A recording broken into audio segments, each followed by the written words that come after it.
السلام عليكم.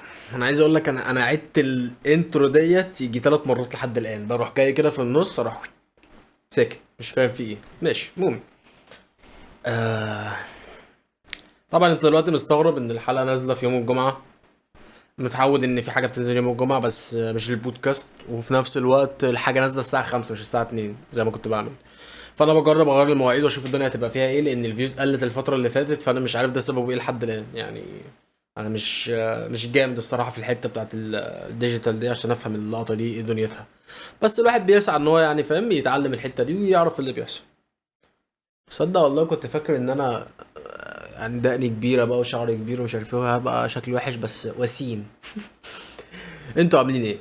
يعني يا رب تكونوا بخير، يا رب تكونوا كويسين. طيب. عايز اقول لك ان الجو حر جدا على فكره، بس ماشي. بص يا سيدي، طبعا من يعني هو عنوان الحلقه لحد الان اللي في دماغي اللي هسميه اللي هو مالكش دعوه بحد.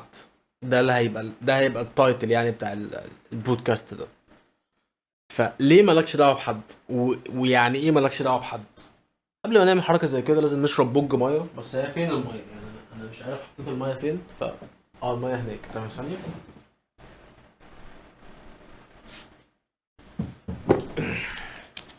ليه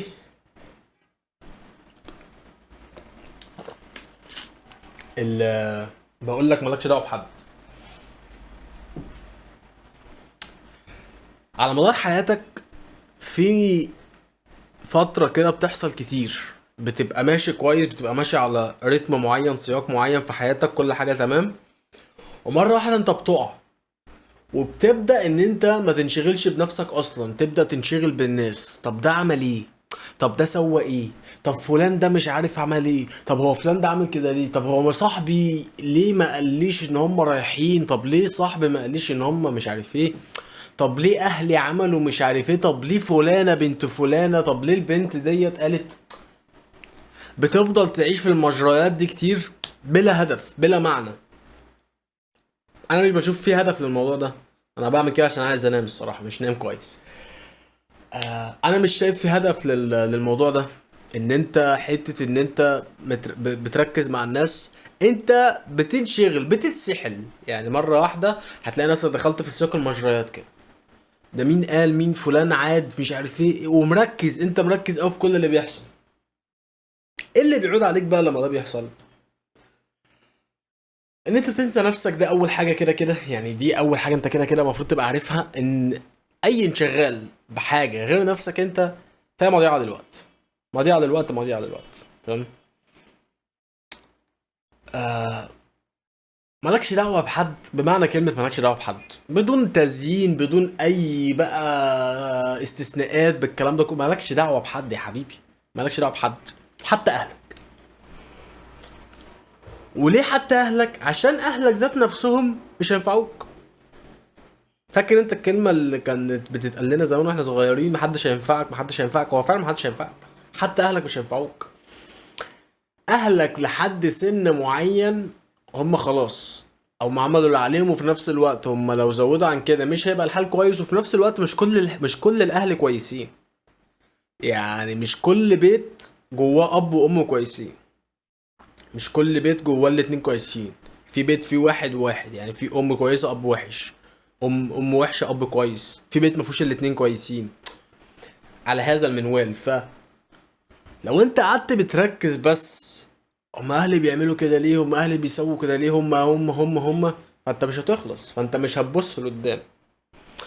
في فتره من الفترات في حياتي اتقالت لي كلمه بطل تبص على اللي فات، او تفضل ماسك في حته الماضي، تفضل عايش في اللي فات.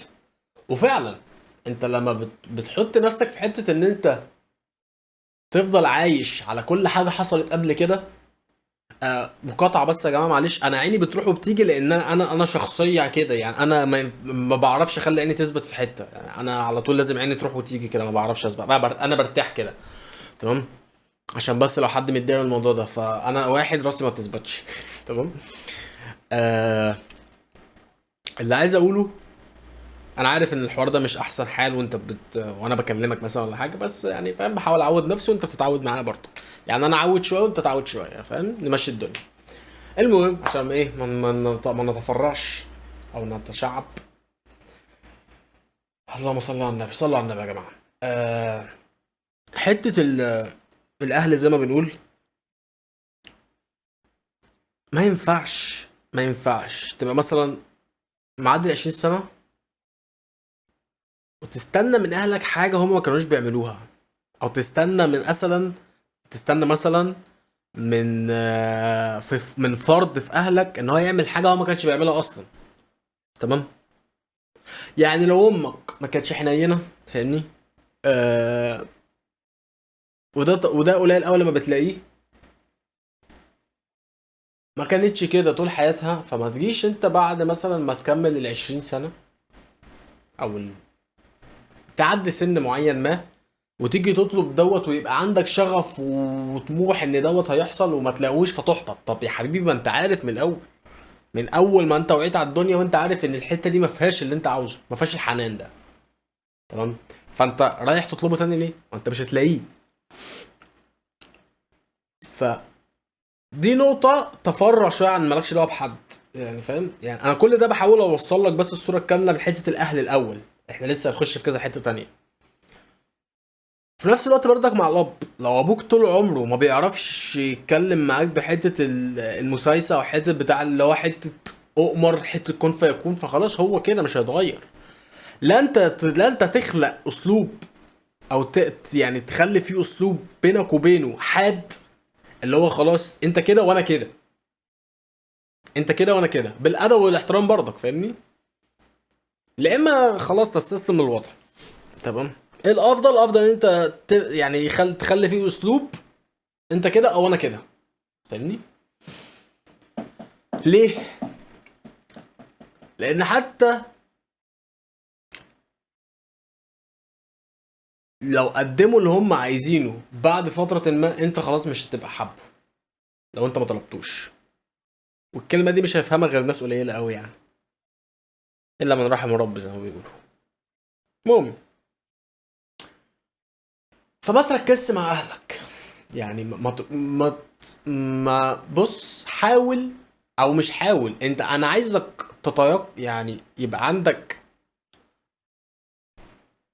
ايمان واتقان ان انت، مش عارف اتقان دي معناها في الجملة دي صح ولا لا، بس تمام. عايزك تبقى مؤمن ان انت، اعذروني لو مشوش شويه يا جماعه، عايزك تبقى مؤمن ان انت لو،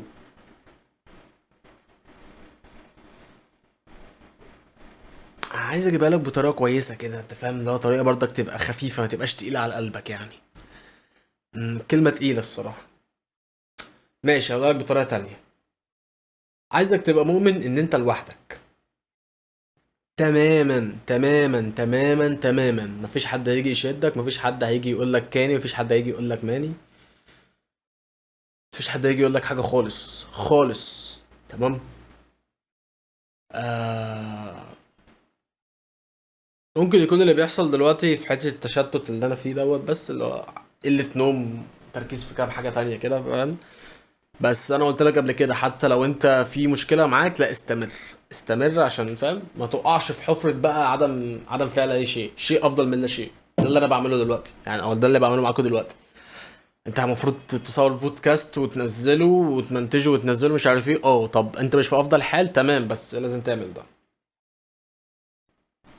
مثال حي اهو بقى. تمام. عشان كده في سن التشتت، بس شيء افضل من لا شيء برضك. المهم توصل لك المعلومه في الاخر اللي انا عايز اوصلها لك. فانت لازم تبقى متيقن اتقان كامل ان اهلك مش هينفعوك، وما تستناش حاجه منهم، ولا وانت كبير ولا وانت صغير. وهي حبذا لو فهمت الكلام ده من وانت لسه صغير، يعني من وانت مثلا سن 16، ويا ريت لو اقل من كده كمان، تفهم ان اهلك مش هيعملوا لك حاجه في حياتك اكتر من التربيه بس. وهتطلع الشارع تتربى من اول وجديد، خد بالك يعني انت هتخلص تربيه البيت مع ابوك وامك، هتنزل الشارع هتلاقي تربيه تانية بره عن تربيه البيت دي خالص. تربيه البيت دي بتفضل المعدن الاصيل بس، فبيظهر في المواقف الصعبه، انما غير كده اي حاجه تانية انت بتتعلمها في الشارع. اي حاجه تانية انت بتتعلمها في الشارع. انت بقى متفق مع كلامي دوت مش متفق معاه، دي وجهه نظري، ممكن تختلف مع وجهه نظرك، ده شيء طبيعي وشيء اكيد. طيب الصحابه يا معلم، يعني احنا تقريبا وصلنا لحاله كويسه دلوقتي في حته الاهل ديت، ان هو انت ما تستناش حاجه من اهلك، وفي نفس الوقت ما تستناش حاجه من صحابك، ما تستناش حاجه من اي حد، من اي بني ادم. استنى من ربنا، اطمع في كرم ربنا معاك، بس ما تستناش اي حاجه من حد تاني. ما تستناش اي حاجه من حد تاني، اسف. نشرب بوج ميه، الجو حر يا جماعه.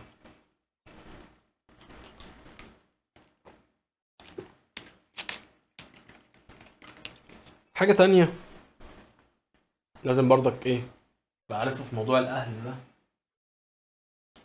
ان حتى وليه ليه علاقه اللي هو ما تستناش حاجه من حد، ان حتى وانت بتسعى ان انت تحقق حاجه انت مش هتشوف تشجيع، الا يعني في استثناءات ساعات في الموضوع ده، بس مش هتشوف تشجيع في المطلق، مش هتشوف تشجيع. التشجيع هيجيلك امتى؟ لما تنجح. حطها قاعدة عندك، طول ما انت بتتعب في حاجة في حياتك ما تستناش تشجيع. التشجيع والمبروك وكل الكلام واحنا فخورين بيك وحابينك وبنشجعك ومش عارف ايه الكلام ده كله اول ما تنجح. طول ما انت ما عملتش حاجة لسه، طول ما انت بتحاول بس، انسى.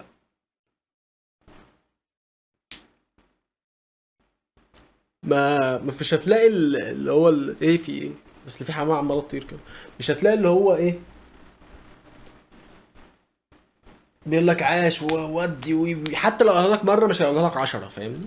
حتى يعني هي بتبقى كده. وبالذات لو حاجه فيها فلوس، يعني بالذات لو حاجه انت عايز تجيب منها فلوس وانت عمال تضيع وقت فيها وبتضيع فلوس من نفسك، اهلك هيبقوا كارهين ده تماما. الا لو طبعا عقليتهم تفرق، يعني العقليه بتفرق في الموضوع ده. بس اول ما بتجيب فلوس ساعات بحس ان الاهل ماديين شويه في الموضوع ده. ممكن يكون فيا سنه تعقيد كده من حوار الاهل ده، صح؟ حاسسها. المهم، الصحابه يا باشا، الصحاب نعمه كبيره قوي، يعني ربنا اداها لنا في حياتنا و... ولا انت عندك صحاب كويسين حافظ عليهم. بس في نفس الوقت مش لازم ان انت تشوف صحابك كل يوم، مش لازم ان انت تشوف صحابك كل يومين، مش لازم انت تشوف صحابك كل شهر. ده بجد. كان في جمله كده بحبها قوي بتقول لك المحبه ثابته واللي هو على حسب الظروف. فعلا المحبه ثابته واللي هو على حسب الظروف.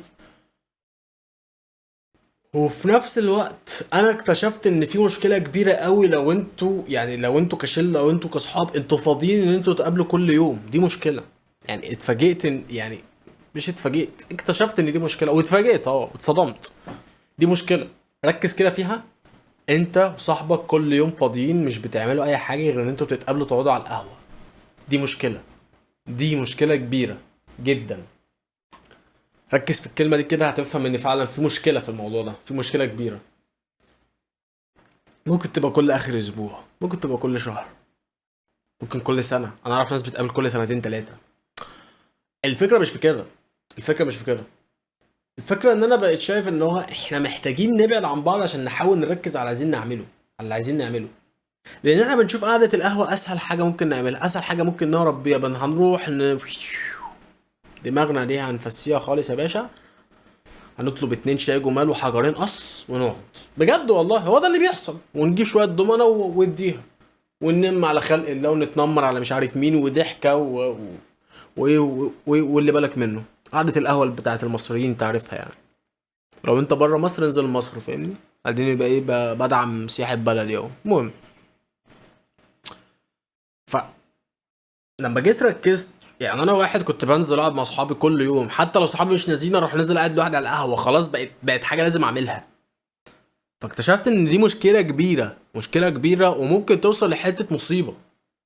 انت ما بتعملش حاجه غير انت بتنزل تقعد على القهوه بس. انت بقى راجل حكيم، راجل دماغك حلوه، الناس بتحبك، بتحب كلامك، شايفينك دماغك حلوه. كل ده ملوش اي لازمه طول ما انت لسه قاعد على القهوه. هتقولي طب اعمل ايه يعني؟ اسيب القهوه اروح فين؟ لا مش حته تسيب القهوه وروح فين، انا عايزك يا عم انزل، بس ما تقعدش على القهوه. فكرتي في ايه؟ فكرتي ان انت وصل دماغك لنقطة انا لازم اعمل حاجة، مش هينفع افضل قاعد. هي دي النقطة، هي دي النقطة.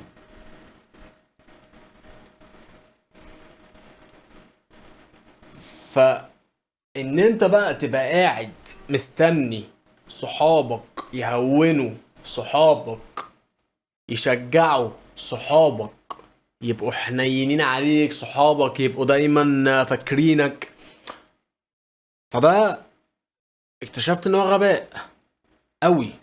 صحابك مش هيبقوا دايما موجودين، صحابك مش دايما هيبقوا بيحبوك بنفس الطريقة. دي حقيقة، صحابك مش دايما هيبقوا بيحبوك بنفس الطريقة. النفوس بتتغير والظاهر غلاب، يعني ركز في الجملة دي كده، الظاهر غلاب. تمام. انت ممكن تكون فعلا صاحبك ده بيحبك بس مش انت الأولوية عنده، يعني انت مش انت رقم واحد في الصحاب عنده. عادي، لازم تتقبل ده.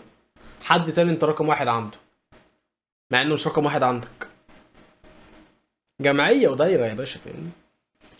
يعني انت لو ركزت مثلا احسن صاحب او اكتر صاحب انت بتحبه او هو رقم واحد عندك، انت مش رقم واحد عنده. فين وفين لما بتلاقيه. فلازم تبقى متقبل ده، يعني لازم يبقى عندك حتة التقبل ان ده بيحصل. لازم تبقى متقبل ان في مشوار معين مش هيطلبك انت فيه، هيطلب واحد ثاني. عادي. لازم تبقى متقبل هذا الشيء، لازم تبقى عارف ان هذا الشيء عادي بيحصل. زي ما انت برضك لما تيجي تروح مشوار معين مش هتكلمه هو، هتكلم حد تاني، او هتكلمه هو مش هتلاقيه هتكلم حد تاني. عادي، عادي. فالصحاب بتفيد بس ما تقفش عليهم. الصحاب بتفيد بس ما تقفش عليهم. تعالى اكلمك في حته ايه. احنا ممكن ناخد شويه من كل فصل وفصل كده بوج ميه، لان احنا وصلنا كام، 17 دقيقه. كتير والله 17 دقيقه، بس تمام.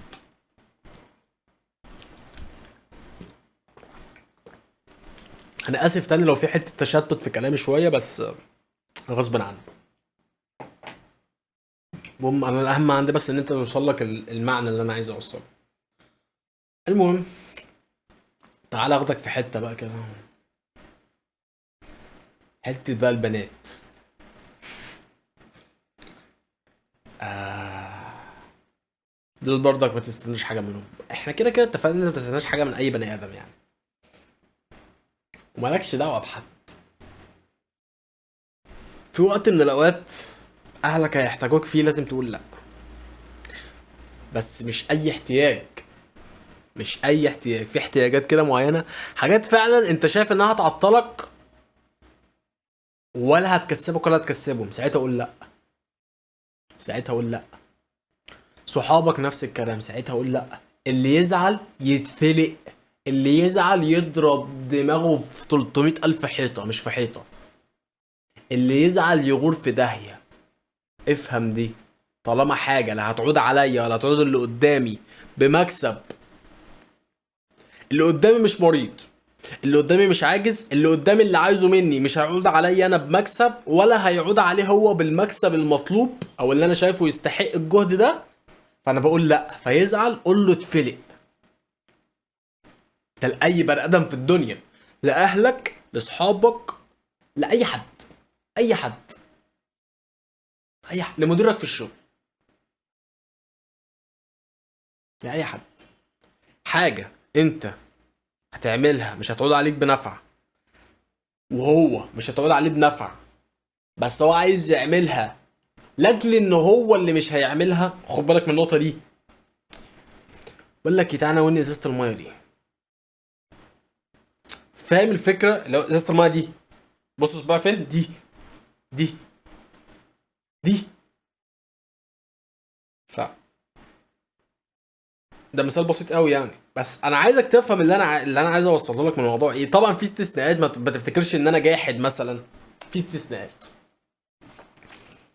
والتعاونات مطلوبه، مهمه جدا، بس انا عايزك تفهم فكره معينه، فكره ان انت ما تعطلش نفسك لاجل حاجه مش هتفيدك ولا هتنجي اللي قدامك مثلا من مصيبه.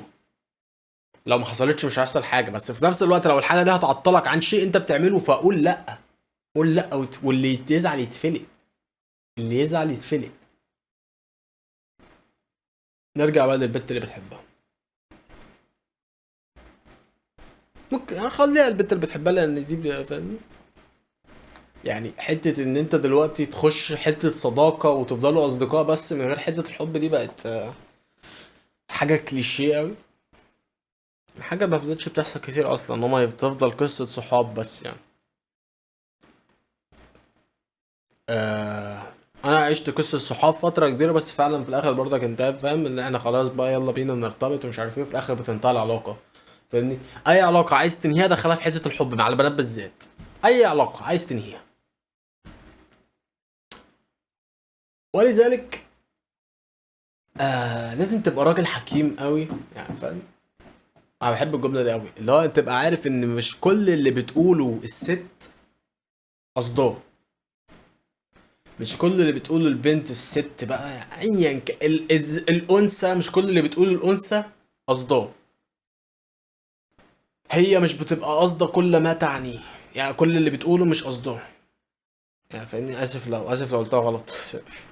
النوم وحش. تمام. قله النوم وحشه. آه فانا عايزك تفهم دي. حاسس ان انا هلاقي كومنت اللي هو فعلا انت محتاج تنام فعلا او حاجه زي كده فاهم. حاسس ان انا في حكايه حتى كده لخبطت فيها، بس انا عارف ان انت هتفهم قصدي ايه. مش هتبقى زي الناس اللي بتاخد اول طبقه دي من على الوش وتسيب البهاريز اللي تحت كلها فاهمني. تاني طبقه إيه انت مش عارف بتقول ايه، انت جاحد، انت عندك عقده وجاي تتكلم معانا.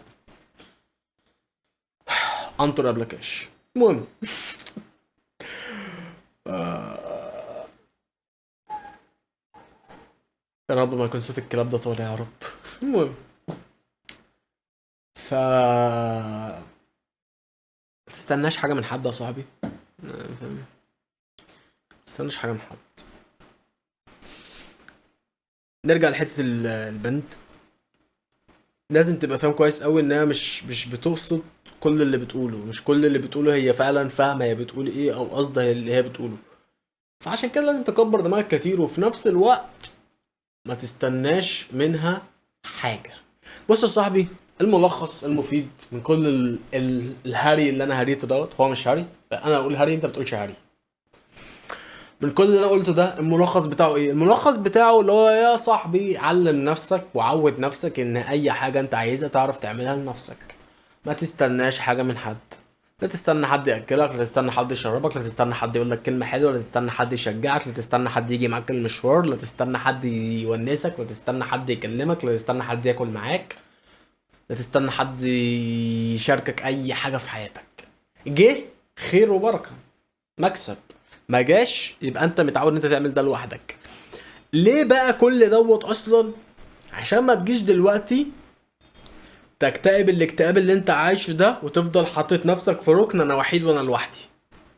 عشان انت ما اتعلمتش ان انت تبقى لوحدك، فبقيت في الركن ده، فبقيت في الجزئية دي.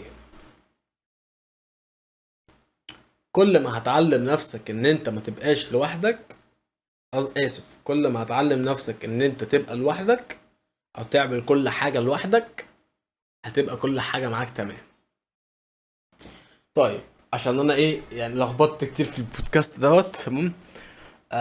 انا اسف جدا ليك، بعتذر لك جدا ان انت لو لقيت كلامي فيه لخبطه كتير، بس فعلا دماغي مشتته اليومين دول بين كام حاجات مصيريه يعني في حياتي. وزي ما قلت لك كنت ممكن اكنسل البودكاست خالص، بس زي ما قلت لك شيء افضل من لا شيء. تمام. ف يعني انت لو وصلت لحد هنا فمبسوط جدا. اتمنى فعلا انت تكون بتتعلم حاجه من الكلام اللي انا بقوله او فاهم المعنى اللي انا قصده ايه. عايز ارجع اقول لك تاني، مش معنى كده ان انا كلامي 100% صح، بس هي وجهة نظر بني ادم عايش تجارب معينة، فبيقول لك التجارب دي يا باشا فاهم. الخلاصة بتاعتها واحد اتنين تلاتة اربعة. انت بقى حابب ان انت تفهم، حابب ان انت تتكلم، حابب ان انت تعيش التجربة تاني براحتك. بس انت بص، انت كده كده هتعيش التجربة حتى لو قلت لك ايه.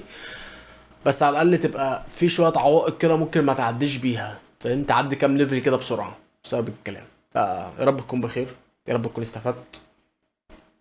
واشوفك باذن الله بقى، فاهمني؟ يعني كده بقى احنا بنتكلم حلقه جمعه بودكاست وجمعه قهوه ساده، لحد بقى فاهم اما نشوف ايه مين هيخش تاني معانا على القهوه، يعني مين هيخش معانا تاني في الشانل ويقدم حاجه تانية. سلام.